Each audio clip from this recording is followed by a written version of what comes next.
ஓம் பழமுதிர் ஜோதிகுமாரனுக்கு அரகரோகராம்.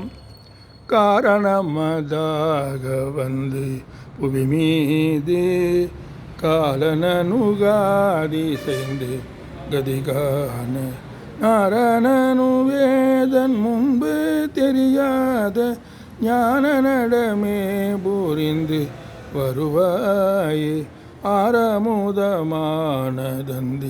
மணவாள ஆறுமுகம் மாறிரண்டு விழியோனி சூரர் கீழை மாள வென்ற கதிர்வேலா சோலைமலை மேவி நின்ற பெருமாளே நாரணனும் வேதன் முன்பு தெரியாத ஞான நடமே புரிந்து வருவாயே சோலைமலை மேவி நின்ற பெருமாள்.